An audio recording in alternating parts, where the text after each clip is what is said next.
everyone, welcome back to Dr. Pyra Lifestyle. I'm Dr. Priyanka and I'm a dentist. I'm a dentist. I'm a channel on lifestyle videos dental problems and hatai problems subscribe. So the request khalam hornai badi are important topics in dentistry of high the most common treatments root canal treatment ba root canal therapy. So RCT root canal therapy ko hai gasikubo process ko khontajobato video a birat golau jagan. So ekhane ang short awai khontanose jeneba jongo root canal treatment ba root canal therapy ko hai mano khalamo are ese khontanose mabadi jongo khalamo. So jongna daniprai 20 years ba 15 bosor sigang hai ma jayoमोन judi hatayau ese empo jabaबो ba ese jakloयोमोन ba jongo biko hai directly jong hatayko bokhoयोमोन. But kintu da jongo be root canal therapy होननाय जोंहाय जोङो दा हाथाइखौहाय जुदि सेवख्ल'नायबाबो जोङो बख'नांला जों बे हाथाइखौहायनो आरामसे बे root canal treatment खालामनानैहाय जों बे हाथाइखौहाय बासायनानैहाय जोंनि खुगा सिङाव जोङो दोनफिननो हायो. So बेजोंहाय नोङो मा जाखो बेजोंहाय जोंना जानोबो हाबाय जोङो हाथाइया सालाबो पेनलेस जाबाय. So बे ट्रिटमेन्टआ बेनि थाखायनो इम्पोर्टेन्ट कि जोङो माने माखासे टाइमाव मा जायो भेरि यां एज जेनेबा 17-18 इयार्सआवनो खायसेना हाथाइया सेवख्ल'नानैहाय बिदि गाज्रि जाजोबो सायो थ' मा जायो बख'नांगौ जायो आरो एफा थाब हाथाइ बख'बा नोंथांमोना मिथिखायो जानो मानो बिराद उसुबिदा जायो. खिन्थु दा जोङो बे root canal therapyखौ बेनि थाखायनो खालामो कि जोङो हाथाइखौहाय जोङो मोजाङैहाय दोनफिननो हायो बेजों जोङो अरफिननो हायो जानो हायो गासिबो फांक्शन्सफोरखौ जोङो पेनलेस माने सायामाजेन खालामफिननो हायो. So root canal therapyनि मेन माबाया बेनो कि जोङो हाथाइखौहाय सेवख्ल'बाबो जोङो बासायनानैहाय जोङो दोनफिनो. आङो मोनसे लाइभ हाथाइयावहाय दिन्थिनोसै बेयो मोनसे अरिजिनेल हाथाइ हा सासे पेशेन्टनि जोंखौ एक्सट्राक्ट खालामखान्दा. स' नैबेना नोंथांमोना नुदोंना बेवहाय बेना एम्फौ जाख्ल'नानैहाय दङमोन.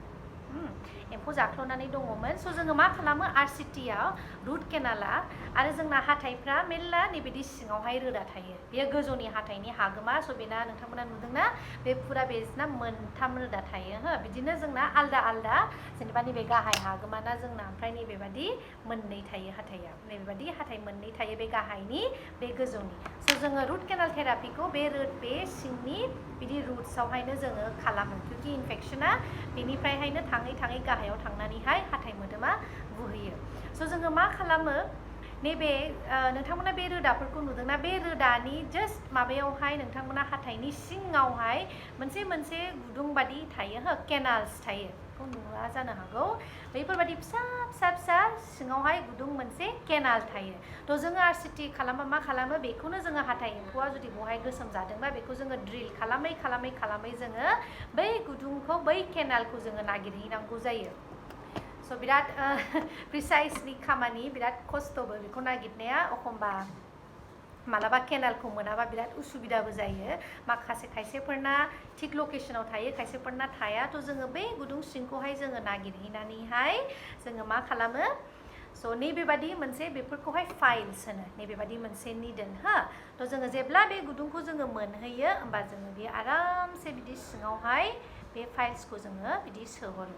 बे जाहैबाय नाम्बार 10 बेनो जि मोजाङैहाय बेयो हाबलांखायो आरामनो. स' बेखौहाय खालामनायफ्राबो गासिबो मेजारमेन्टफोर दङ. ठीक है बेखौ आं दा खोन्थाजोबनोथ' हाला भिडिअआवहाय बिराद गोलाव जाहैगोन. स' जास्ट शर्टआवहाय आं खोन्थानोसै. स' बिदि जोङो गासिबो मेजारमेन्ट जोङो एक्सरे लानानैहाय जोङो नायजोबखायो आरोथ' खालामबाय थाबा एक्सपिरियेन्स जाखायो अबेसिम जोङो खालामनांगौ खालामनाङा. स' बिदि बियो थुख्ल'हैया हो बे जास्ट माने हाथाइनि मडेल खायसे बियो बिदि जाहैदों खिन्थु जोङो अरिजिनेल खुगा सिङाव खालामबा बियो बिदि एक्सेस थाङा. बेखौ जोङो सामफ्रामबो केयार लानांगौ जोङो बिदि सिंसिमहाय जोङो बिदि खालामो. स' बेखौहाय मा खालामो बेखौ रेडि खालामनानैहाय जोङो सिङावनि जे बे गासिबो सेवख्ल'नाय जे रोदा नार्भसफोर दङ बेफोरखौ जोङो गासिबो बेनिफ्राय जोङो बेखौहाय बख'जोबो. वान्स बे इनफेक्टेड पाल बा इनफेक्टेड रोदाया नोंथांमोना गासिबो साफा जाजोब्बाय होमबा नोंथांमोना बे हाथाइया साला. स' जोङो दा फार्स्टआवहायथ' जोङो एनास्थेसिया होनानैहाय खालामो क्योंकि बिदि एफा खालामजाया पेइनफुल जायो. खिन्थु वान्स जेब्ला जोंना बे नार्भसफ्रा गासिबो ओंखारजोब्बाय होमबा नोंथांमोना बे हाथाइया साला. बा एखमबा टाइमाव जोङो एनास्थेसिया होआलासिनोबो जोङो आरामसे जोङो बेफोरखौहाय क्लिन खालामलांनो हाबाय. थ' नैबेबादि फाइल्सजों जोङो क्लिन खालामलाङो आरो आरसिटिआ खनसेनो जाया रुट केनाल ट्रिटमेन्टआ खनसेनो जाया बियो खेब्रै खेबबा सेटिंसआवहाय जायो. खायसे टाइमावहाय मोनसे सेटिंआवबो जायो बाट मस्टलि बिदिनो खेबथाम खेब्रैसो जोङो डेन्टिस्टआव थांनांगौ जाहैयो स' बियो सेटिं बाय सेटिं खालामो फार्स्टआवहायथ' फार्स्ट प्रसिडिउरावहाय जोङो ड्रिल खालामनानै बे केनालखौ जोङो नागिरजोबगोरो नागिरखांनानैहाय बिनि उनावहाय बिदि फाइल सोहरनानै बे गासैबो इनफेक्टेड पाल्सफोरखौहाय बख'जोबो आरो नेक्स्ट स्टेपआ बेखौहाय मेइनानो जोंना बे गासिबो सिङावनिखौ बख'जोबनानै जोङो सिङावनि बे इनफेक्सनफोरखौ जोङो साफा खालामनायनि स' बिदिनो गासिबो फाइल्सफोर दङ जेनेबा नैबेफोर 20 फाइल्स बिदिनो 20, 90, 80 सिम जालाङो फाइल्सआ गिदिरनिफ्राय गिदिर जालांनो हमनोसै स' बेखौ बिदि सोयै सोयै गासिबो साफा खालामनानै सिङावनिखौ क्लिन खालामजोबो दा बेसिकेलि नैबे हेन्ड फाइल्सजों खालामबा एसे टाइम लायो खिन्थु दा जोंना एडभान्सड रटेरिफोरबो दंसै मेसिनजों दंसै थ' बे मेसिनजोंहाय एसे थाब जायो माखासे डेन्टिस्टफ्रा अबभियासलि रटेरिखौबो इउज खालामो आरो माखासेफ्रा बिदि हेन्ड फाइल्सजोंहाय खालामो स' बे डेन्टिस्टनि सायाव डिपेन्डसै स' बिदि गासिबो केनाल्सखौ साफा खालामजोबखांनानैहाय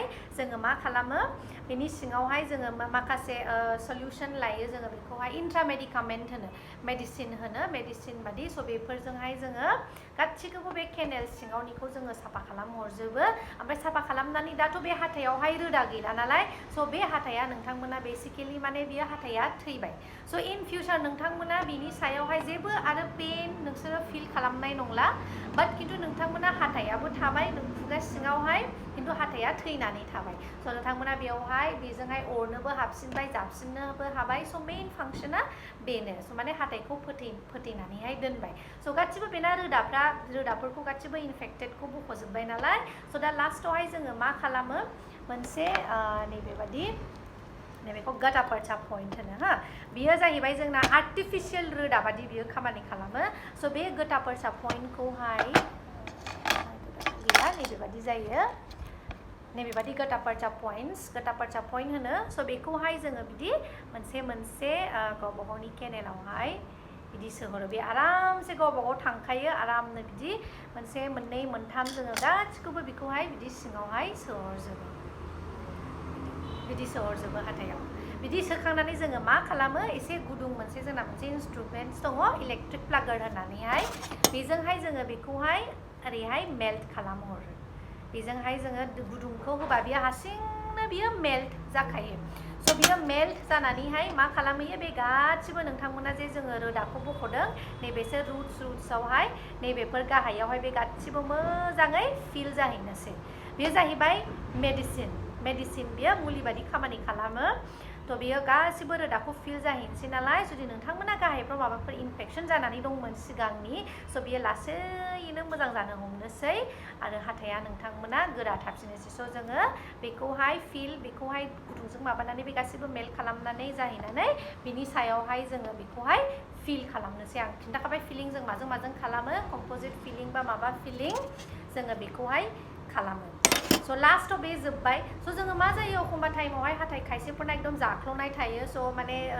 हाथाया गोबा जाबाय नालाय स' बायनो चान्सेस थायो स' बेखायनो जोङो मा खालामो RCT खालामखांनानै बिनि सायावहाय मोनसे केप लागायो आं दा दिन्थिगोन स' बिनि सायाव हाथायनि सायाव मोनसे आरामसे जोङो केप लागायनानैहाय बेखौ दोनबाय थ' होमबा नोंथांमोना बे हाथायानो बिराद गोबाव टाइमसिम बियो थांबाय स' आं केपखौ उनावहाय दिन्थिगोन माखासे टाइमाव केपखौ लागायाबाबो जायो जुदि हाथाय स्ट्राक्चारफ्रा एसे मोजाङैनो दंखायोबा बाट खिन्थु हाथायफ्रा जुदि मोजां गैला आरो RCT खालामनायावहाय आरो हाथायखौ माखासे लास्टआवहाय नैबेबादि केप जोङो लागायो स' बे RCT खालामखांनानैहाय नैबेबादि जायो स' नैबेबादि केपखौ जोङो लागायबा हाथाया नोंना स्ट्रं थासिनबाय आरो बायनो चान्सेस गैला नङाबा मा जायो RCT खालामखांनानै ओरैनो दोनबा माबाफोर अरबा मायोबा फ्रेक्चार जाहैनो चान्स थायो स' बेखायनो केप लागायबा बिराद साबसिन जायो स' बिदिनो बे प्रसिडिउरा एसे टाइम लायो आंथ' दा नोंथांमोननो बिराद सर्टलि खोन्थाबाय खिन्थु बेखौ खालामबा जोंहा एसे टाइम लायो बिदिनो खेबब्रै खेबबा सेटिंस जायो आरो एसे टाइम लायो बाट नोंथांमोना हाथाया